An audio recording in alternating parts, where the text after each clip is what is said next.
college coaches leaving their teams and taking new jobs.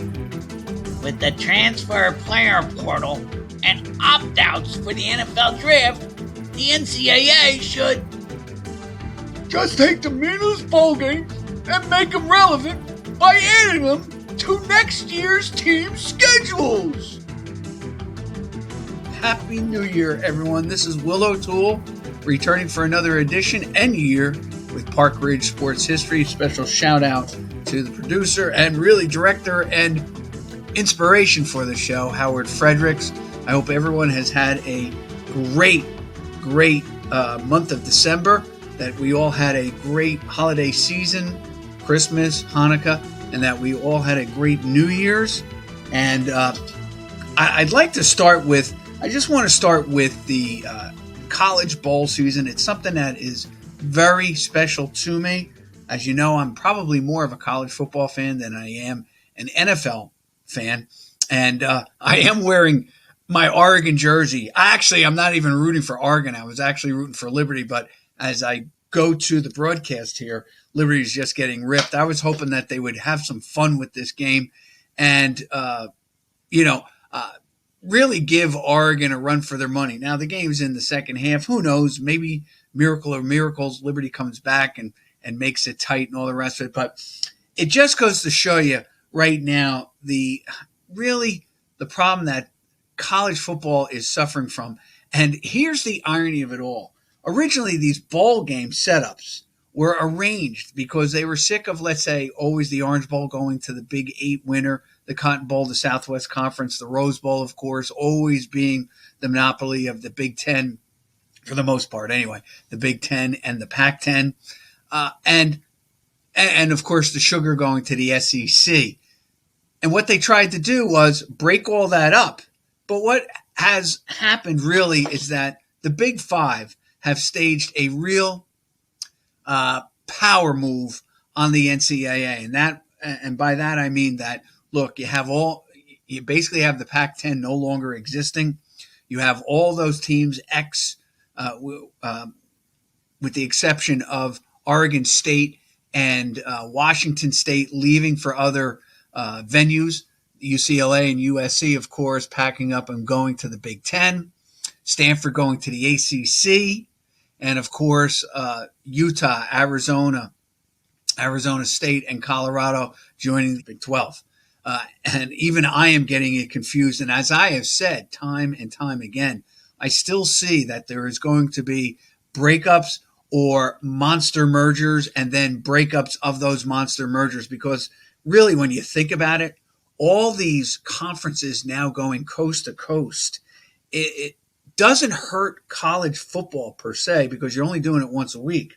But with USC and UCLA joining the Big Ten, and I actually did a study, I think the minimum number of miles that teams involved with the West Coast, UCLA and USC would basically have to play, let's say, the westernmost teams to really cut down on their travel expenses. And it would still be double what they would have amassed playing in the Pac-10. So in this age, that's got to have some wear and tear, not just so much on the football team, but what about basketball? What about lacrosse? What about swimming, baseball, all the other quote-unquote minor sports? Now, they all need the college football to really support them. But nonetheless, you may just see, I don't know whether you'll see the athletes have a backlash and say, you know what, I'm going to go somewhere local or closer where I don't have to do all this traveling. I don't know if I really see that as much as I actually see eventually these mega conferences just splintering again, because you're going to have the real ingrained powers. And I'm going to point it out, Michigan and Ohio State saying, why do we continually have to cut up the slices of pie? And I think eventually you'll see either two things, maybe just one big mega conference of, let's say, the 30 best teams, kind of like the NFL subdivision, or you just might see more breakups of these conferences. Because frankly, I got to be honest with you, and this is what has made me think about this. You have Syracuse, which finished the season 6-6. They started off the year 4-0. They had a chance to beat Clemson early in the season. They don't. They don't get it done. They actually fired their coach towards the middle part, towards the tail end of the season. Nonetheless, they're playing in a bowl game because they're contracted to play, and they play UCF. And UCF obliterated them. And I think there's two reasons why. UCF had more to prove playing in a Power 5 conference, the ACC. And I think that Syracuse, you could argue, just mailed it in. As I said, they only won 2 of their last 8 games. So they really were just a mediocre team. And there are too many 6-6 teams. Even Minnesota made it with a 5-7 record. And it's because they are contracted. The conferences have contracted with these specific bowl games just to enlarge the pot for themselves. And really what you've done to the bowl system, and I'm doing a spin around, but you've made some of these games just so boring to watch and so meaningless.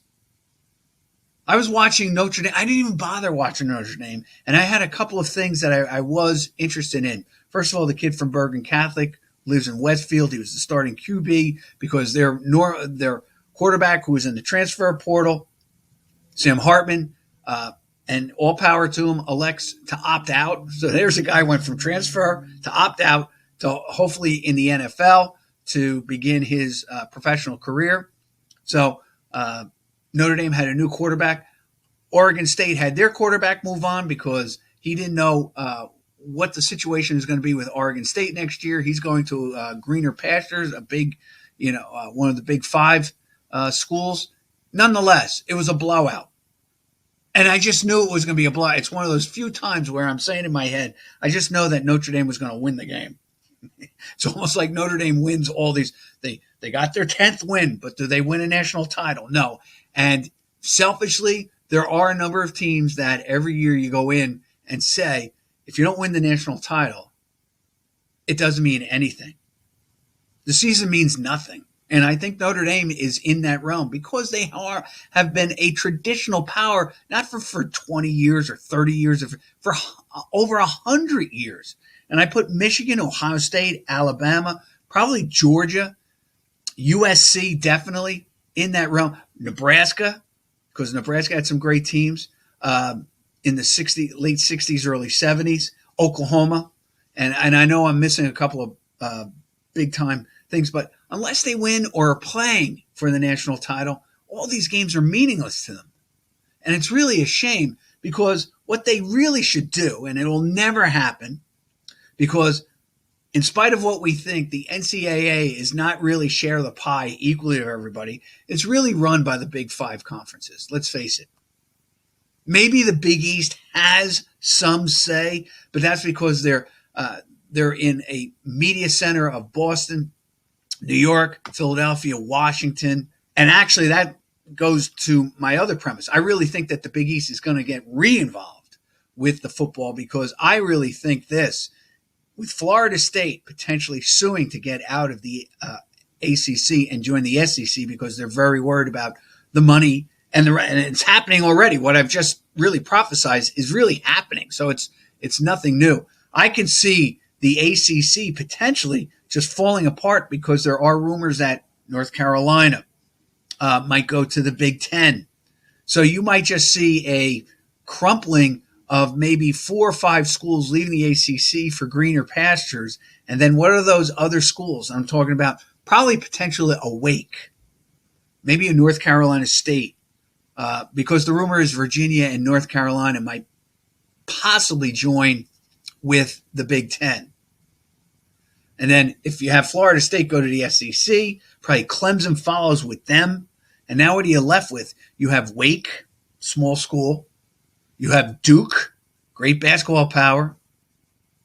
So I'm going to make this merger. I think that, and they'll probably take in Massachusetts as well and form this. But you might just see the ACC and Big East get together again, or ACC teams that were in the Big East get together again, and they may just form a merger, and then boom, you'll just have 6 major conferences. Not that the Seton Halls will be playing football, but they'll probably have a probably by joining with those ACC schools that are, let's say, left over, it'll still make it a strong conference, at least for basketball for them. But it's kind of crazy watching games. The only one that I really watched, and I've said this before, the Pinstripe Bowl, I just love it because it's played in the cold. It's played in basically muddy conditions because, well, it usually either rains or snows, or we just have crazy weather here in the Northeast. And that game is still played outside. It's still played during the week, which I love. It's played in the afternoon about 2 o'clock, 2:30. And unfortunately, though, you always get the same conferences in matchups.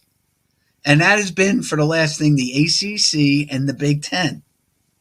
This year was kind of interesting, Rutgers and Miami. I was rooting for Miami. But it was not a bad game. Rutgers wanted it more. But here's two teams that both finished, I think, 7-6. It's mediocre for college football. And yet they're in bowl games. And Rutgers, and easily, you could take that Pinstripe Bowl, and I would love to see them do this. Just alternate. All right, take a Big 5 school, a Power 5 school, put them in there on an alternating basis, and let them play one of the wannabe teams. Probably would have been a better venue or a better game had, let's say, like a Georgia Southern had played Miami or Rutgers or something like that. Just let the little guys play the big guys. What's the big deal at this point? Instead, today on TV, we're getting Iowa, Tennessee. Meaningless. Has nothing to do with anything. And when I was growing up, the bowl games, there was a strategy to play, particularly if you were Notre Dame. Because Notre Dame would always try, their whole thing was, we're going to play the higher ranked team. We're going to play the highest ranked team. They knew the Rose Bowl was out. But if they had a really good team and they were top 5, I'll give you a perfect example. 1978, they were number 5 in the country.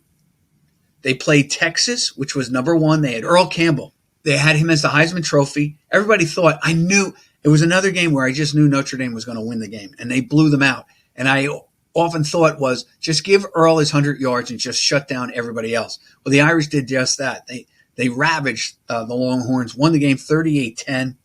And what happened, and here's what occurred. So I'm watching the game knowing full well, if Notre Dame wins, they beat number 1. Probably almost guarantees them at least number 2 in the country, which would have been cool. But that's not what Notre Dame fans root for that team for. They needed for Oklahoma to lose. And they got that. That's why I always said Lou Holtz won 2 national championships for Notre Dame. His Arkansas Razorbacks destroyed Oklahoma in the Orange Bowl that night. We had to wait all day. So there was a lot of fanfare, a lot of just almost like a pennant fever type of atmosphere with the bowl games that year. Another year, 1970-71. 71, the Irish again were playing Texas in the Cotton Bowl. They were in the top 10. I think they again were ranked number 5.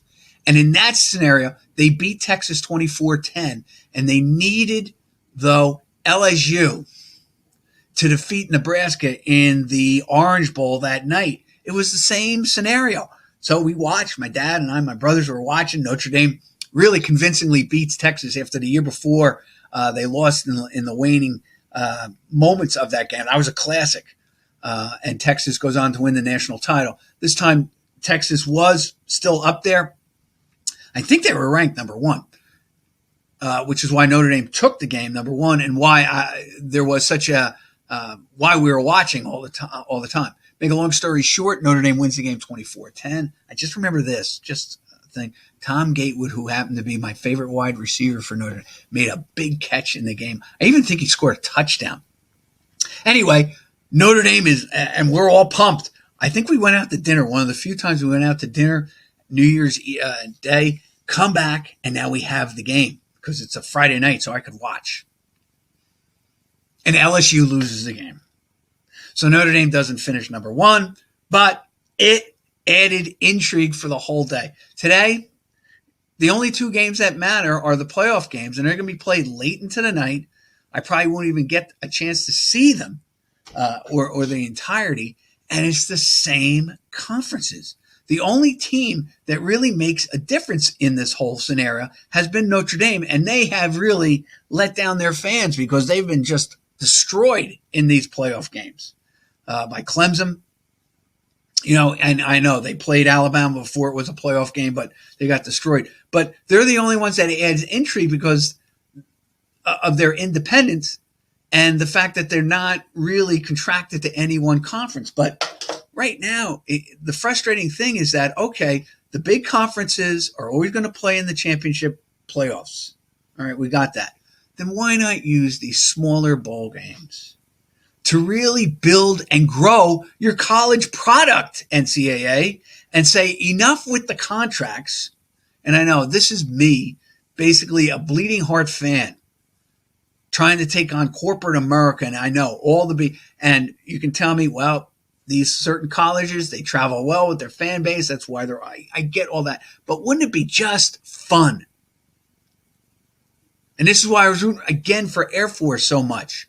I wanted Air Force to play on New Year's Day because playing on New Year's Day was something that was really big, especially for the smaller schools or the less known schools, from the weaker conferences or the lesser conferences. That's why the Liberty game is such a disappointment today for me. Last year's Tulane USC, I was in and out of that game.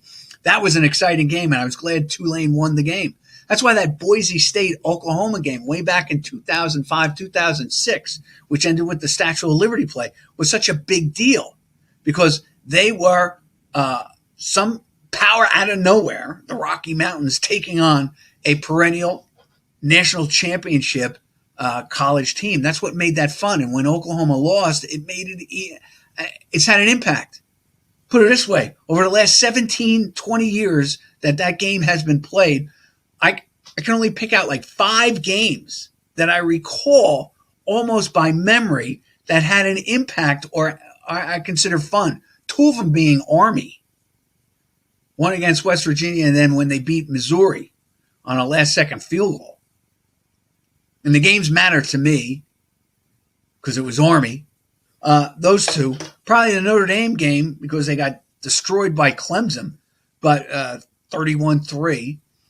But the only others that really resonate are the Boise State-Oklahoma game, the little game, the little schools taking on the big schools. So my New Year's resolution would be this. Okay, I know that the big schools and the big conferences and the corporations are not going to have the little schools involved, but wouldn't it be nice if every once in a while they just said, hey, this year for the Pinstripe Bowl, we're going to take the third-ranked team from either the ACC or the Big Ten or the Big 12, and we're going to have an invite to that from one of the smaller conferences. How much fun would that be?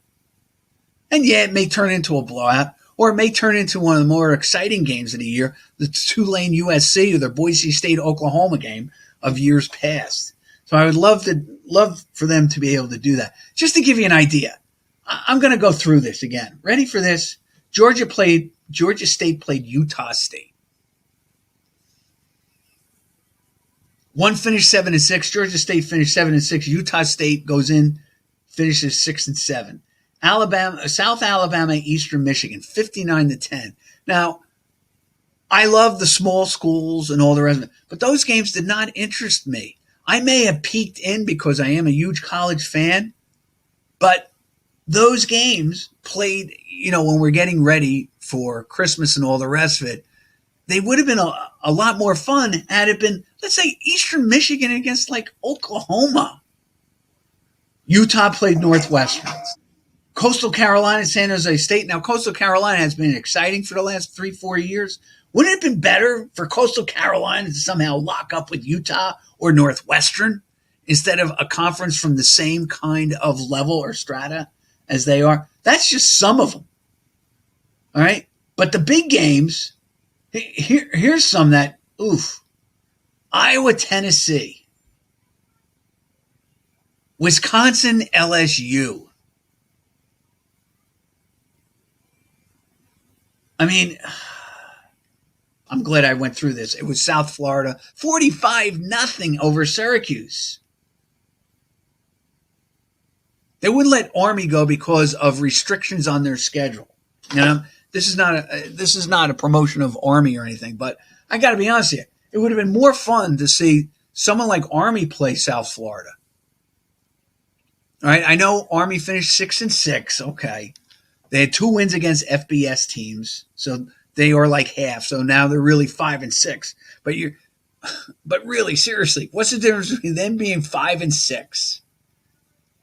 Or even 4-6, and you're taking Minnesota at 5-7. Come on. And Troy played Duke. All right, that was okay. And here was one that I was hoping, basically, James Madison made a big deal about being undefeated, and they should never have said anything prior to the end of the season. So they kind of opened their mouth, all right, their collective mouths, and they got hammered. They do finish the season 11-1. They get to play Air Force, which had been 8-0 at one point, and everyone was rooting for them to play on New Year's Day. They get upset, really manhandled by Army. They finish the season 8-4, take on James Madison. Not a bad game, but I don't want that game. I want Air Force to play a big-time school. I want James Madison to play a big-time school. That's the drama of these games. If they're meaningless, they don't mean... They have no importance other than, let's say, James Madison or Air Force potentially, let's say, finishing in the top 20. But Iowa, Tennessee, it has no importance to those schools. And that's the shame of it all. Minnesota played Bowling Green. Minnesota was 5-7, and they just barely escaped. So that's not a bad game. Bowling Green, Minnesota. But it's too bad Minnesota didn't have a better record. And yet, still, they only escaped with a 6-point win. I'm just looking at some of this. North Carolina, West Virginia. Arizona, Oklahoma. All right, even though you have the 14th against the 12th ranked team, who cares? Just make it Oklahoma Air Force, Arizona James Madison. No, but I guarantee you, Thursday, December 28th, nobody was really fixed on their TVs to watch Arizona, Oklahoma. Might have been if you played maybe that game in the afternoon or at like 5 o'clock and had them play Air Force or something. I don't know. Maybe I'm just going off on a tangent too much. But I would just love to see. Now, next year it expands to 12 teams. You may get a little bit of juice but I just don't see it because of this year. You would have had those 6 teams making it. You would have had, let's say, Oklahoma make it. You would have had, and I'm just basing it on all this right now. You would have had Oklahoma make it as a 12th. They would have been theoretically like, let's say, the last seeded team in the whole thing. Probably Notre Dame would have made it. And then they might have taken an outlier like a James Madison or, actually Liberty because they were undefeated, or maybe an Air Force. But they would have gotten maybe 2 spots, and the rest are still going to be filled by the Power 5 conferences. So really, I guess in a nutshell, they tried to change the college thing, but they really don't want to change it because they are really tied into corporate sponsorship and to these bowl games. But you ask any fans would say, look, you can still have the bowl games. They could be early round games. I mean, you started the bowl season December 16th. Who cares? I know they're never going to give up the conference championships either. It just makes no sense playing some of these games.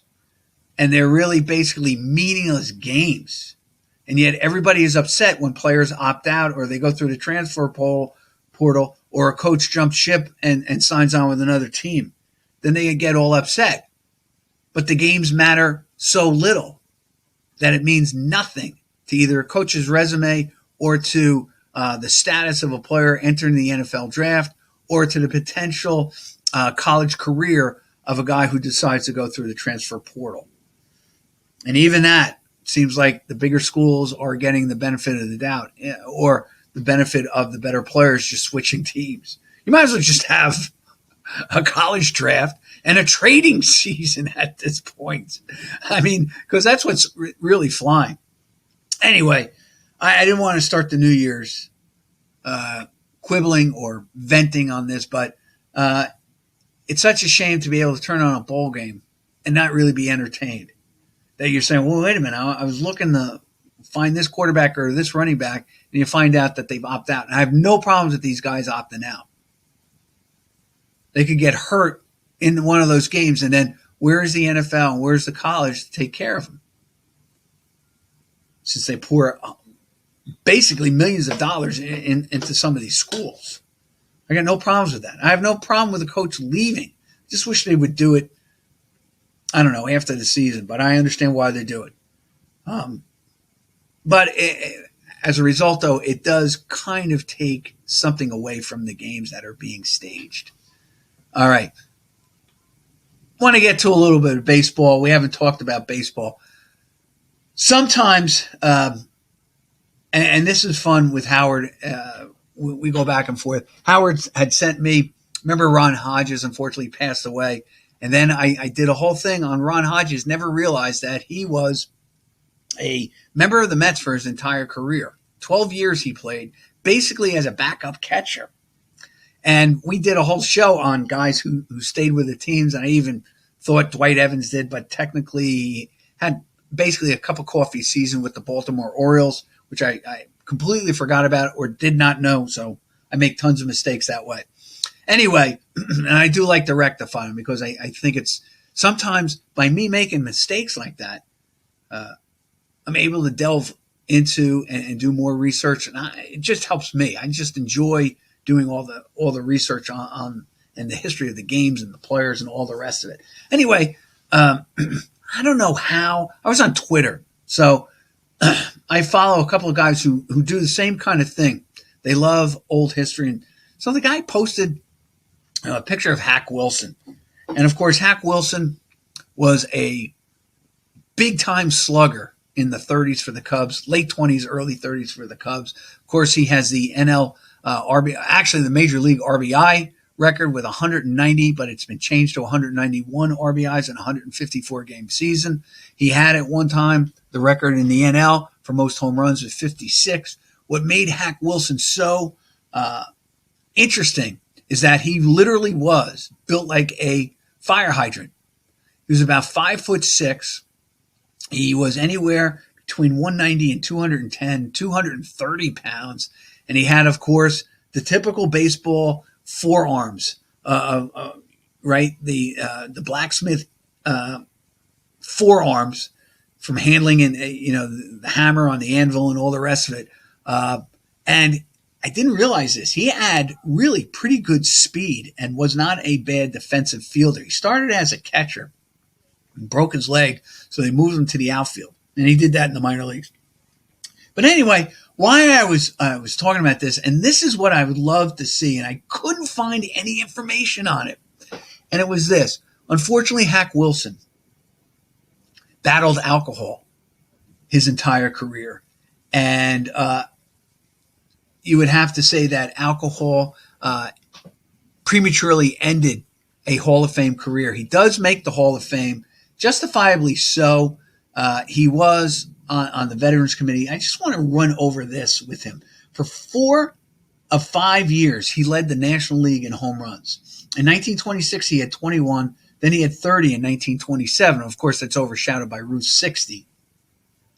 He had 31 the following year, 39, but did not lead the league in home runs 1929. And then he had his monster year, 56, 191. He hit 356 and drew 105 walks. Now, he did strike out a lot. In fact, he led the league in strikeouts. 4 straight years, 5 for his career. But he did lead the league in walks with 69 in 1926, and he had 105. Ready for this? This 1930 season, and it was the beginning of probably the most, and I did a show on this, it's still the most offensive decade in the history of baseball. And just to give you an idea, here is what Hack Wilson did. Played 155 games in 1930. had 35 doubles, 6 triples, 56 home runs, 191 RBIs. He had 208 hits and 146 runs scored. And he hit 356, had a 454 on-base percentage, courtesy of those 105 walks. But his slugging percentage, which led the league, was 723, which was the highest in his career. He actually ended his career with a 545 slugging and a 307 batting average. Now, why do I say that? Well, right after 1930, and this is where it all gets intriguing to me. Joe McCarthy, apparently this is what happened, and I'm going to delve into this later. 1929, the Cubbies make the World Series, and they play the Philadelphia A's, who were in the midst of their great run. Here's who the Philadelphia A's had. They had Mickey Cochran, Hall of Famer, Jimmy Fox, Hall of Famer, Max Bishop. They had Al Simmons, Hall of Famer. I don't know whether Max Bishop is a Hall of Famer. No, he's not. So I was correct by not saying that. Al Simmons, of course, great hitter that year, 34, 157, 365. Mule Haas, who had 313 with 16 and 82. Future manager Jimmy Dykes, playing 119 games at the age of 32, 1379, 327.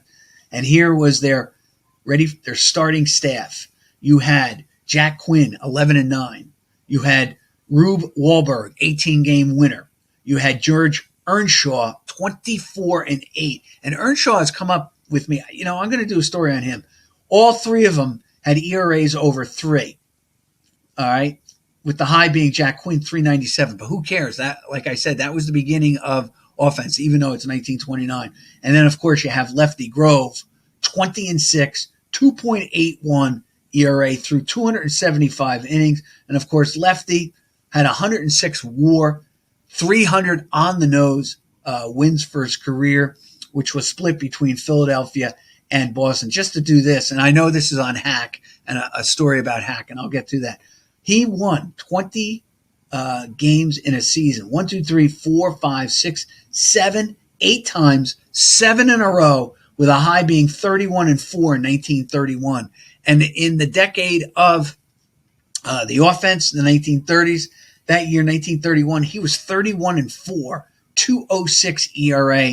And ready for this, he threw from 1926 to 1933, that's 8 years, over 258 innings at least each year. 258, 262, 261, 275, 291, 288, 291, 275.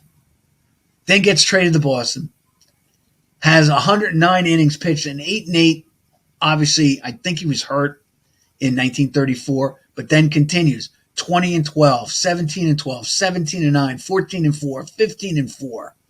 All right. And still through 273, 253, 262 at the age of 38, winning 14 games with a 3.08 ERA at the end of basically at the other side of the 30s decade, through 163 innings. And then at age 39, and he's making the All-Star team with the Red Sox all of those years, he threw 191 innings, went 15 and 4, 2.54 ERA. So that's the Philadelphia A's. That Hack Wilson. Now let me get back. He made 2 big errors in 1 inning. In the 1929 World Series, they were winning by a ton. They come up into the 7th inning. They're probably set to take or at least even the season. And Hack Wilson drops 2 balls in the outfield. And at least the 10 runs being scored by the A's. And then, of course, that's the trigger. It propels them to basically winning the series against the Cubs. Hack really never got over it. He was just so upset that he made the 2 errors. He apologized to the players. His manager, Joe McCarthy, told him not to worry about it, that we wouldn't have gotten there. Basically, wouldn't have gotten there without him, the whole 9 yards, but it bothered him so much. And Phil Wrigley, the owner, was so peeved at the Cubs losing that he probably put undue pressure on Joe McCarthy. Now, why do I say this? Here was the deal. he had his greatest years under the tutelage and mentorship of Joe McCarthy. McCarthy knew he had a drinking problem, but he basically said, look, the guy comes and he plays. As Hack Wilson said, I was never drunk when I played. He said, I might have been hungover, but I was never drunk. And he just excelled under Joe McCarthy. And I think it was a great relationship, obviously, like a father-son. Father-son, he did bail him out nights. Hack, just like ball players, it seemed like that time, would drink a lot, play cards, get into fights, whether in saloons or outside with writers, fans. It didn't matter. It was kind of like baseball in the 30s and 20s. It was kind of like the Wild Wild West with fisticuffs. But he really was great under Tulick. Now, I'm getting all this information from Saber. Great article that was written on Society of American Baseball Research, and I'm just giving you a synopsis of it. But basically, my whole question is this. McCarthy leaves, and he goes to the Yankees. He actually succeeds a pitcher by the name of Bob Shalke. And Shalke was a pitcher for the Yankees. Rogers Hornsby comes over and becomes the manager of the Cubs, and they simply never get along. Hornsby and Hack Wilson never see eye to eye. In fact, Hornsby was never seen as a player's manager. He was never seen as a player's player. It seemed like Hornsby was one of those outlier personalities. And I know I'm using that again, outlier, but it really is true. He was just a great player that you really didn't probably want as a teammate, even though he was a great player. Probably you just didn't want, he was just over there and he played. And you didn't socialize with him. And I'm just getting this from what I've read. Hack Wilson really doesn't do well for him. They eventually trade him. He goes to the Pirates and then the Brooklyn Dodgers. And, of course, his career is basically over. Meanwhile, McCarthy, as a manager, goes on to win with a .615 winning percentage over 2,000 games, 21-25. Here's what he does. After leading the Cubbies to the NL pennant in 1929, it takes him 2 years to get back to the World Series with the Yankees, but he wins the World Championships. In all, he wins 7 World Series and 8 pennants, and loses in the World Series in 1942 to the St. Louis Cardinals. My whole point is this. He actually was unbelievable in the Yankees. He won 100 games when they were playing 154. He won 6 times he won over 100 games. And he won an additional 90 games, 5 times in his career with the Yankees. And then twice he won 96 games with the Red Sox. And my whole point was this. If you took those 90 some odd games and you put him on 162, he's winning at least 95 games with those. My whole issue is this. They had a great relationship, Hack and Joe McCarthy. I don't know why McCarthy never traded for him. He was out there. Can you imagine if you were just to add Hack Wilson to that Yankee team of the 30s? Oh my goodness, it was just incredible what he could have done with those Yankees. He would have been probably a super sub off the bench. Now, I know the National and the American League didn't really trade as much as they do today and all the rest. I get all that. But I just can't imagine McCarthy. And, of course, maybe he did try. And I have tried to research it. I haven't gotten anything on it. Maybe the Yankees just didn't want him. The responsibility of Hack Wilson. Plus, you got, an aging Babe Ruth up until 1935. The team maybe changed a little bit. Maybe you just don't want the problems that came with Hack Wilson. But wouldn't it have been amazing? And what it would have meant to Hack Wilson's career had maybe the Yankees said, listen, come on our team. We got McCarthy, who's been your best friend with the Cubbies. You've played well with him. And I just ran down his resume with the Cubs under McCarthy. Wouldn't it have been amazing had Hack Wilson maybe finished up his career playing in some more World Series with the New York Yankees. I'm going to delve into this more. So there's going to be a part 2 somewhere down the line. I'm not going to say next week or anything, but I would like I said, my only theory would be National American League really didn't do too much business with each other. And maybe really, in reality, maybe McCarthy really just didn't want the responsibility of, Hack Wilson on his team. But anyway, this is what I love about this show, the opportunity you give me. I get to think about and research all these fun things. So today we're doing the great career and tragic career of Hack Wilson. This is Will O'Toole wishing you all a great start to 2024, and we'll be back with another edition next week. Thanks. Happy New Year, Howard. Bye now.